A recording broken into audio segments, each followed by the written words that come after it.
Página 68, parte 2 del capítulo 3, el obstáculo de la realidad, configuración del interés propio. Dentro del perímetro del egoísmo, los seres humanos pueden dividirse en tres grupos principales. Teoría de los tres tipos. Esta teoría fue presentada por primera vez en Gane mediante la intimidación, donde yo describía los tres tipos de personas del mundo de los negocios. Los tres, aunque sus métodos diferían, tendían a apoderarse del dinero ajeno. El refinamiento y el alcance de esta teoría me impulsaron desde entonces a extenderla fuera del estrecho mundo de los negocios para aplicarla a todos los asuntos de la vida. La teoría básica no ha cambiado, aunque ha evolucionado. La identidad de cada tipo ha adquirido una base más amplia.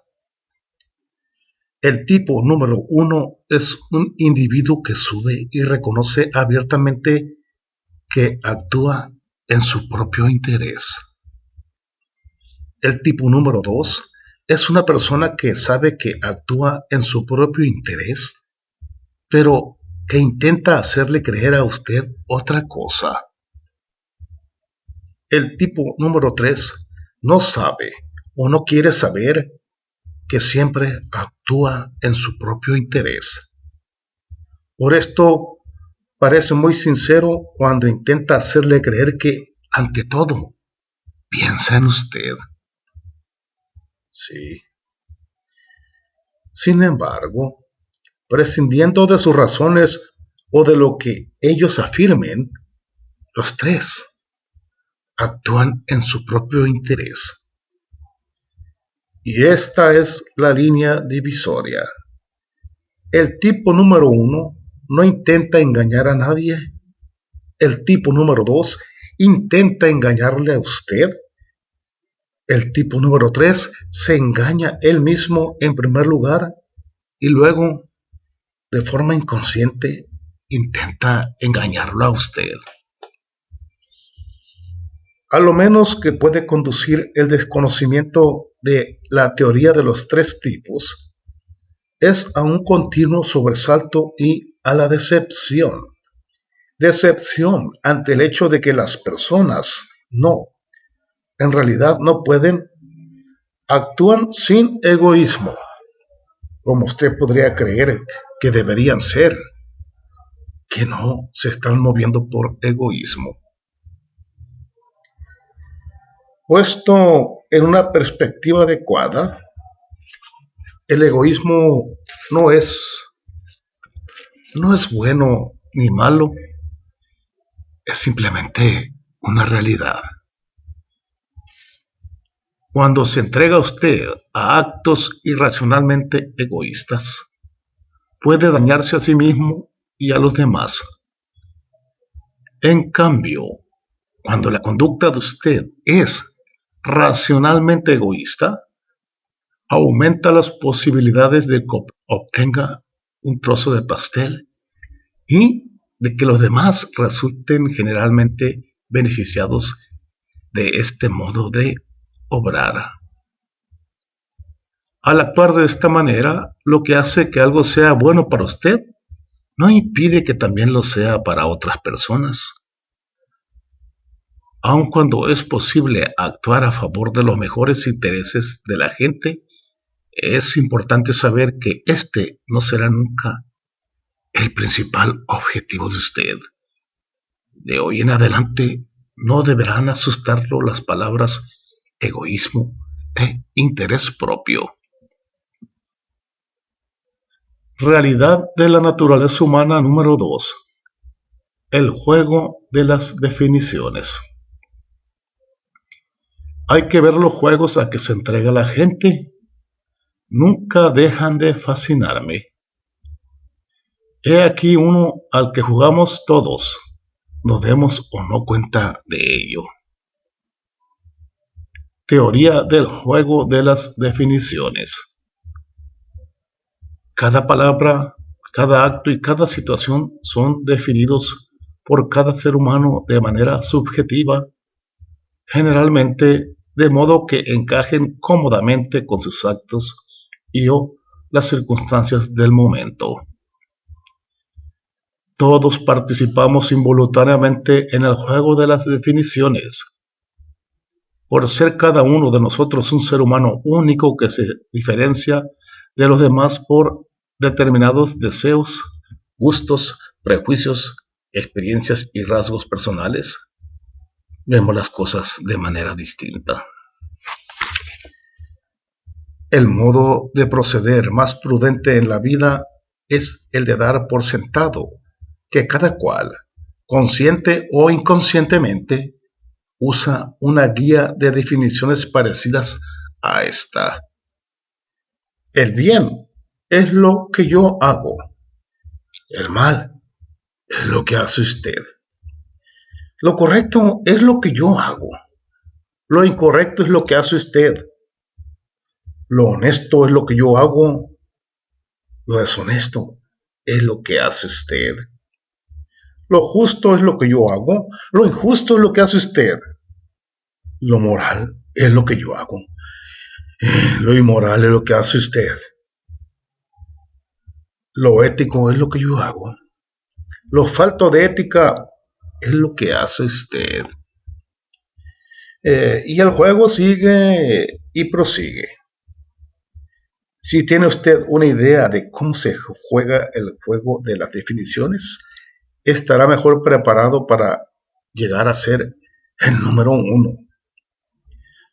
Por esto no se engañará a sí mismo contando con que todos los demás, en el curso de una conversación aparentemente armoniosa, concuerdan con su modo de ver las cosas. La historia de la vida está llena de personas que mueven la cabeza mostrando su asentimiento y que son pródigas en apretones de manos de conformidad, pero que, poco después, tienen que enfrentarse ante un tribunal. Sin duda, se dieron muchos casos, ya en lejanísimos tiempos, en que dos hombres de las cavernas gruñeron afirmativamente y se marcharon cada uno por su lado, aparentemente satisfechos, solo para dirimir sus diferencias a porrazos al poco rato, al percatarse de que sus respectivos gruñidos habían sido mal interpretados.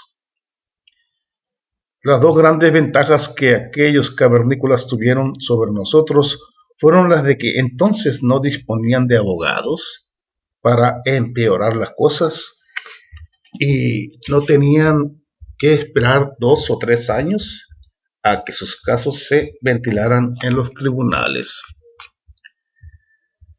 Lo que también complica el juego es la costumbre que tiene la gente de ir cambiando sus definiciones de improviso. Esto es el resultado de la falta de compatibilidad entre las definiciones establecidas por una persona y su habitual modo de proceder. En cambio, al jugar usted con un moralista absoluto, por ejemplo, puede dominar en él la invariabilidad de criterio.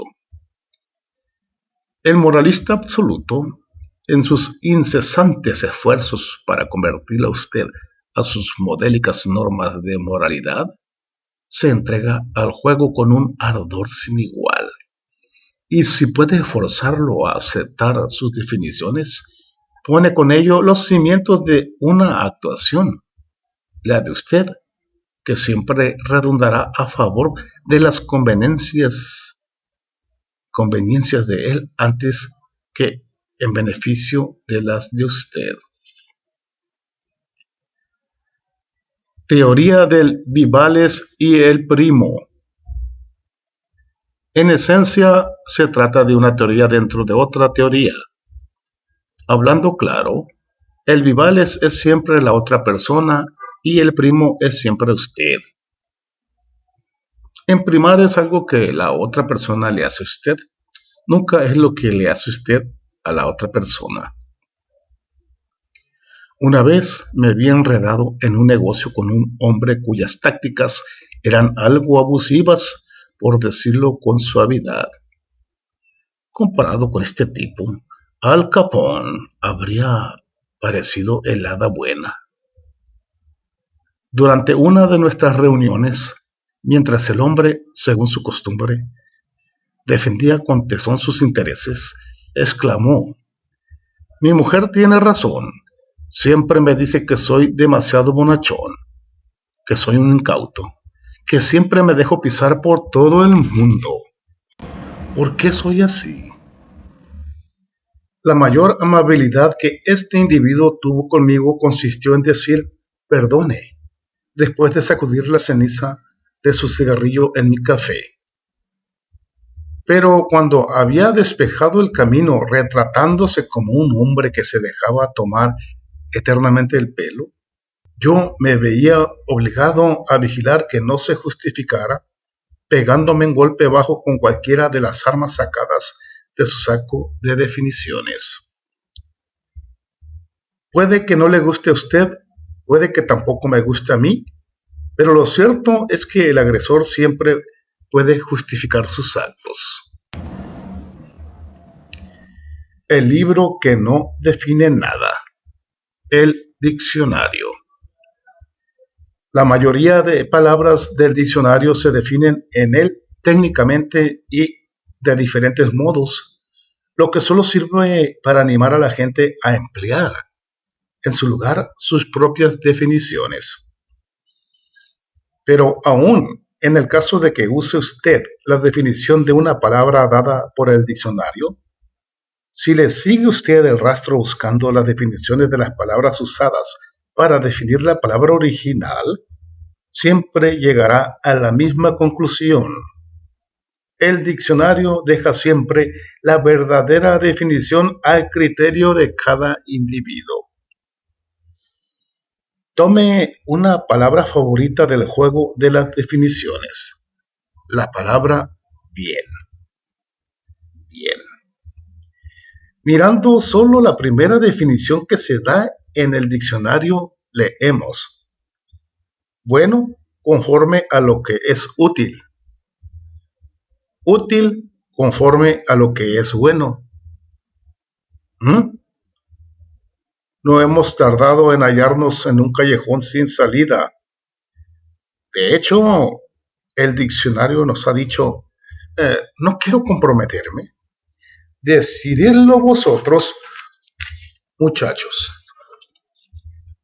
Solución: el juego de las definiciones. Que cada individuo defina cada palabra haciéndole significar lo que él quiere que signifique. ¿Cuál es su definición de la palabra bien? ¿O la de su vecino? ¿O la de su amada? Por vergüenza. Luego hay las palabras emparentadas con la vergüenza, usadas con eficacia como herramientas de intimidación por los moralistas absolutos. ¡Qué vergüenza no ser un patriota! ¡Qué vergüenza ser un anarquista! ¡Qué vergüenza! ¡Vergüenza! ¡Vergüenza! El diccionario define al patriota como a una persona que ama a su país y apoya celosamente sus autoridades e intereses. El anarquista es, según la misma fuente, la persona que se rebela contra toda autoridad, todo orden estable o poder gobernante. Ateniéndonos a esto, si hubiera vivido usted en Alemania en los primeros años 40 y hubiese soportado al Tercer Reich, hubiese sido usted un patriota. Pero si se hubiese rebelado contra el orden totalitario de aquel estado policíaco, usted habría sido un anarquista. Los que llevaron a cabo la rebelión contra Inglaterra en 1776 fueron considerados patriotas en este lado del océano en Norteamérica, pero para los ingleses fueron anarquistas y traidores de la peor calaña. Tenga presente estos ejemplos la próxima vez que alguien llame anarquista a cualquiera o intente reprenderlo por no ser patriota. No está usted obligado a soportar los actos de ningún gobierno inmoral por miedo a ser llamado antipatriota. Debe importarle a usted realmente el hecho de que la gente, especialmente los que abogan por doctrinas que usted considera inmorales, le pongan motes. Estos no son palos ni piedras, no son más que palabras.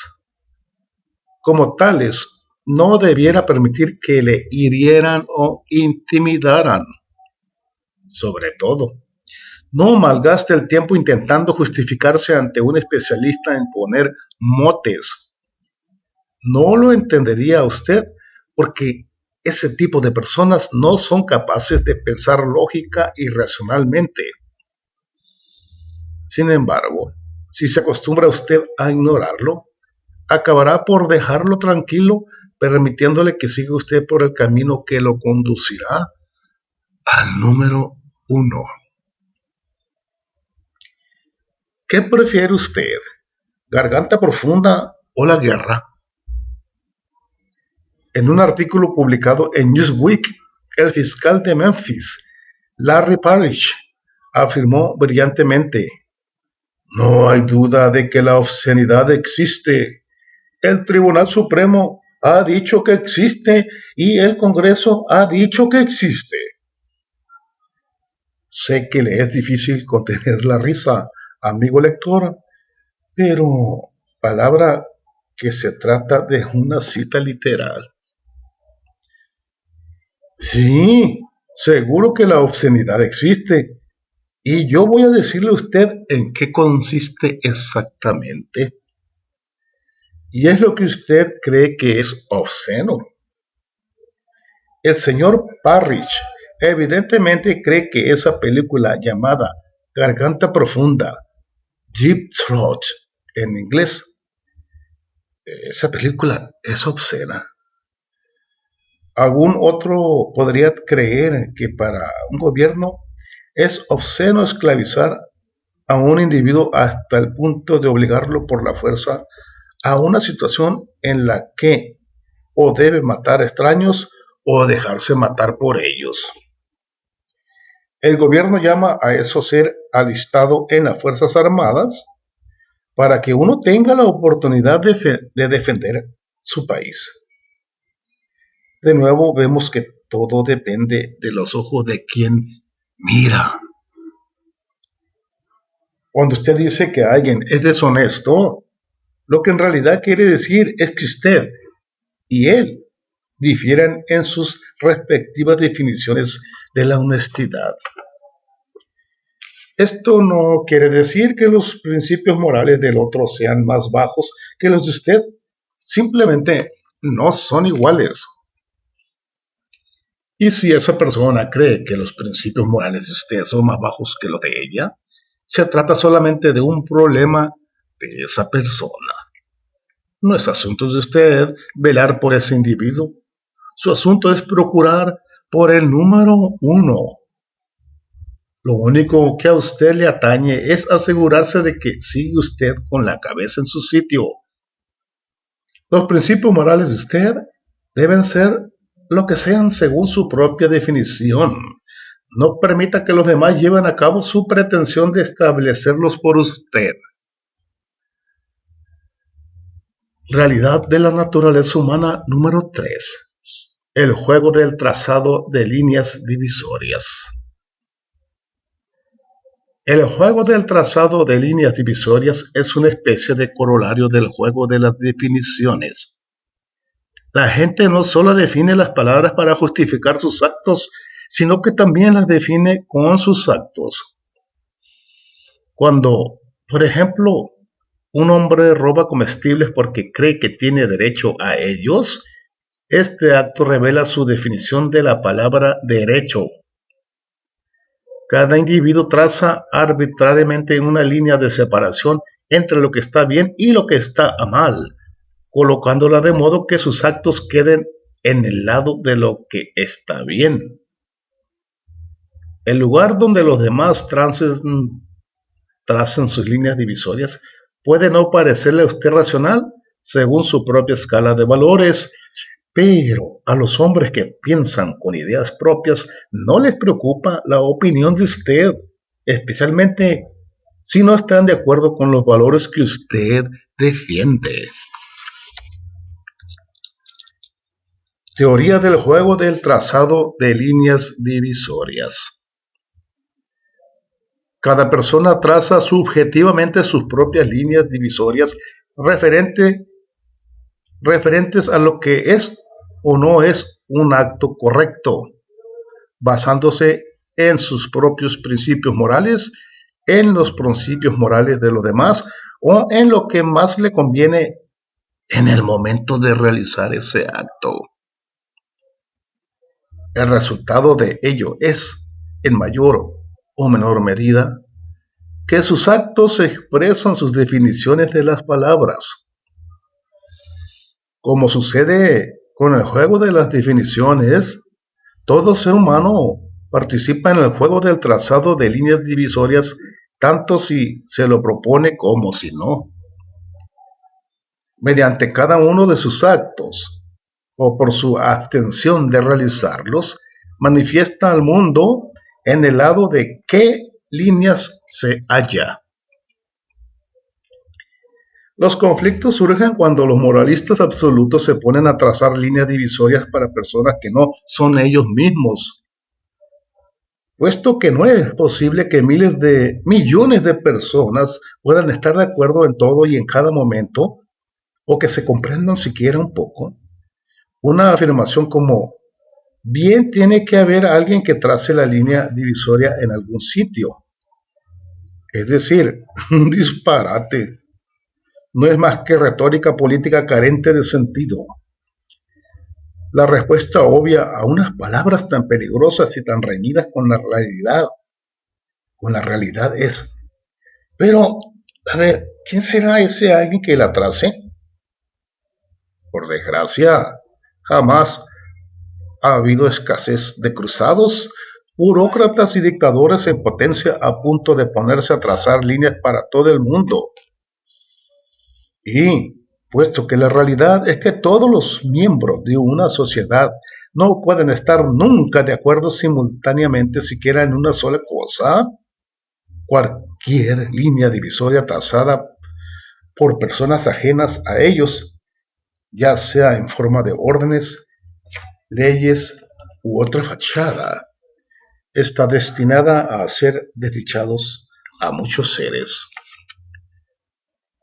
No teniendo otro remedio que participar en el juego, nos queda al menos el privilegio y la satisfacción de trazar líneas divisorias solo para nosotros mismos, y la facultad de resistir el impulso de trazarlas para los demás. Cumpliré con cualquier mandamiento, pero que nadie se meta con mis Guccis. Hace poco asistí a un banquete en el que quiso la casualidad que me sentara frente a una mujer de media edad elegantemente vestida con un conjunto de Gucci. Durante la comida no dejó de irse por las ramas hablando de la buena sociedad y de lo que había que hacer por el bien del pueblo. Al cabo de una hora de plática, llegué a la conclusión de que los hermanos Marx se expresaban con mucho más sentido que ella, particularmente Harpo. Cuando extendió su conferencia, no solicitada al campo de los principios morales, pude contener apenas mis ansias de vomitar. Arrastrada por su propia retórica, declaró finalmente que el mundo, ninguna ciudad, estado o país era de su satisfacción, que el mundo estaba necesitado de algún código moral para que todos pudiéramos convivir en él, pues de otro modo todos estaríamos condenados. Pensé por un momento en aquella sentencia, me rasqué la cabeza, Tomé un sorbo de vino, lo sentí bajar por debajo de mi corbata y concluí: todos estamos condenados. Lo que aquella mujer quería decir era que debían trazarse líneas divisorias para todo el mundo según los principios de ella. Estoy seguro de que habría mostrado su disconformidad a grito pelado si el trazador universal de líneas divisorias hubiese decidido arbitrariamente para ella que la gente no tenía derecho a llevar diamantes o a vestir conjuntos de Gucci, mientras millones de seres viven en plena pobreza. Y dijo Dios: que haya humo. Un buen amigo mío es, según su propia definición, un judío ortodoxo. Siempre me había sorprendido que, como tal, ese hombre, que jamás fuma durante el sábado de los judíos, no dudara en usar su coche. Según la ley judía, tanto el fumar como el conducir están prohibidos durante el sábado. Por fin me he dado cuenta de que se trata de una simple cuestión de trazado de líneas divisorias. En este caso particular, la línea de mi amigo estaba convenientemente situada entre el fumar y el conducir. Si hubiese sido un devoto del volante y, a la vez, un adicto al tabaco, quizás se habría reservado ambas cosas trazando la línea de separación un poco más allá. Pero para él, conducir es más importante que fumar, por lo que hizo encajar su ortodoxia con esta necesidad y la definió según sus prioridades. ¿Se pueden ahuyentar los remordimientos haciéndolo solo una vez al día? El adulterio, ese tema tan cercano al corazón de muchos, se presta muy bien al juego del trazado de líneas divisorias. Conozco personas que trazan su línea de modo que no limita el pensar, pero sí el tocar. Otros se permiten algún retozo en la oficina de vez en cuando, aunque sin rebasar la línea que han trazado después de eso. Luego hay el que traza líneas divisorias en todas partes mientras preserven su honorabilidad, la del hombre que solo engaña a su mujer, así de vez en cuando. De vez en cuando. En el extremo final del espectro, hallamos a los que practican el adulterio con un celo digno de fanáticos religiosos. Pero incluso los que se entregan a él como si se tratara de una vocación, trazan sus líneas divisorias y muy variadas. Un individuo considera que no comete ninguna inmoralidad porque circunscribe sus actividades extramatrimoniales a las horas diurnas, incluso si lo hace una vez al día. Como no lo hago en la noche, no soy adúltero. La moralidad de otro hombre está protegida por el hecho de que solo se acuesta con mujeres de primera categoría. Y la filosofía de un tercer individuo es: al diablo con la categoría, a mí solo me interesa batir el récord. ¿Y usted, respecto al adulterio, dónde traza su línea divisoria? El trazado de líneas divisorias con otro nombre. El derecho de propiedad es un área en la que se trazan líneas divisorias físicas y reales. ¿Hasta dónde se remonta usted para determinar quién fue el primero que ocupó determinada extensión de terreno al cual puso cercas?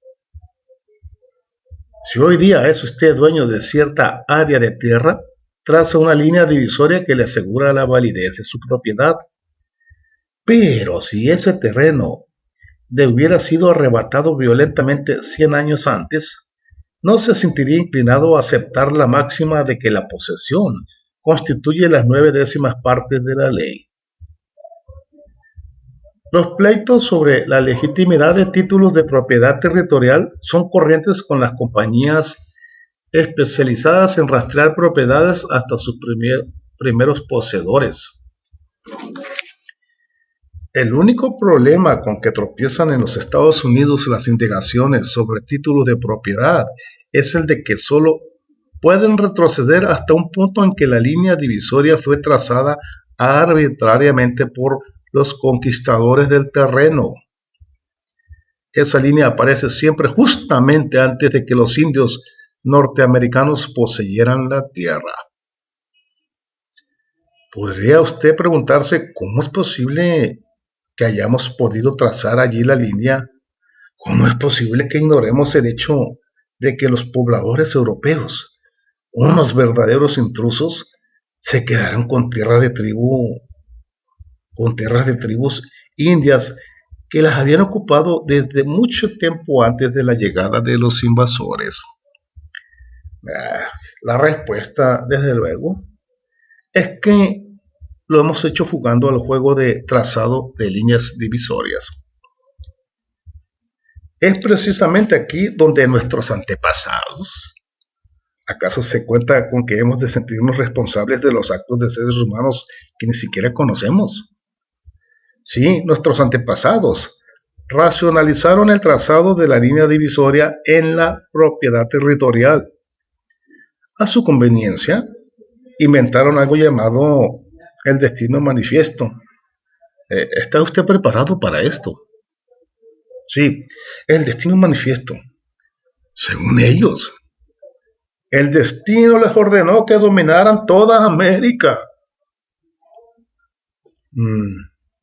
Comprendo que no pueda contener usted la risa al pensar que hombres ya crecidos, cultos y educados, y sin duda rebosantes de sentimiento de integridad y honestidad personal, pudieran mirarse unos a otros sin perder la seriedad y actuar como si creyeran semejante cosa. Pero al parecer lo hicieron, porque cada vez que los muchachos de Washington necesitaban romper un compromiso contraído con los indios, movían un poco la línea divisoria y aprobaron una nueva ley. Hoy día simplemente ignoramos los hechos y empezamos las discusiones de los derechos de propiedad partiendo de la premisa de que el primer propietario de determinado terreno fue su primer poseedor después de que fuera confiscado a los indios. Nuestros antepasados eran unos grandes aficionados al juego del trazado de líneas divisorias. ¿No cree usted? Y tampoco nos falta a nosotros habilidad para mantener viva esta timaña y muchas otras. Cuando en la actualidad alguien habla de los derechos de propiedad territorial de los indios norteamericanos, lo más probable es que se encuentre con una de estas tres cosas. Número 1. Absoluto desconocimiento del tema. Número 2. Risas ahogadas o sonrisas de conmiseración. O, número 3, un destacado lugar en alguna lista del gobierno etiquetándolo de agitador en potencia. Pero lo que sucedió hace ya cientos de años dejó de tener importancia, aunque usted y yo creamos que debería tenerla. Lo importante de la cuestión es que el destino manifiesto existe hoy en la vida de usted. ¿Permite acaso que la gente infieste su cerebro con bellas frases trazadoras de líneas divisorias equivalentes al destino manifiesto? Si no se percata usted de la realidad de que el juego del trazado de líneas divisorias está siendo jugado en este momento por todo el mundo, la gente no dejará de machacar en su oído sus destinos manifiestos hasta que haya perdido usted la capacidad de hacer sus propios juicios morales. Una bendición de Dios y un mensaje de Michael. ¿Y quién puede olvidar El Padrino? Es una dramática secuencia próxima al final de la película, mientras Michael asistía satisfecho al bautizo de su hijo recién nacido. Sus secuaces liquidaban a todos los tipos que habían desafiado su autoridad. Sí, ahí estaba Michael en la iglesia pidiendo humildemente a Dios que bendijera a su hijo, mientras simultáneamente derramaba la sangre de los que lo habían traicionado. Usted y yo no podemos trazar nuestras líneas divisorias donde lo hizo Michael, pero solemos trazarlas donde necesitamos justificar nuestra propia conducta. Aquellas escenas de El Padrino no fueron solo un mensaje para todos nosotros, fueron un mensaje sobre todos nosotros. Michael asesina, un judío ortodoxo conduce el sábado, los gobiernos inventan el destino manifiesto y todos jugamos el mismo juego. Ahora ya sabe usted la respuesta a esta pregunta que entre tanto se ha hecho vieja. ¿Quién traza la línea divisoria? La respuesta es todo el mundo. Cada cual ha trazado siempre sus propias líneas divisorias a su conveniencia y según las circunstancias. Tanto si a usted y a mí nos gusta o no que este hecho no tenga importancia. Es simplemente una realidad del grupo de realidades de la naturaleza humana. Tal como sucede con el juego de las definiciones, lo que complica considerablemente la cuestión es el hecho de que, además de que cada cual traza sus líneas divisorias de modo subjetivo, la gente también borra líneas divisorias constantemente para adaptarlas a sus cambiantes circunstancias. Me atrevería a decir que la mayoría de la gente no ha analizado racional y lógicamente los principios morales según los cuales quiere vivir.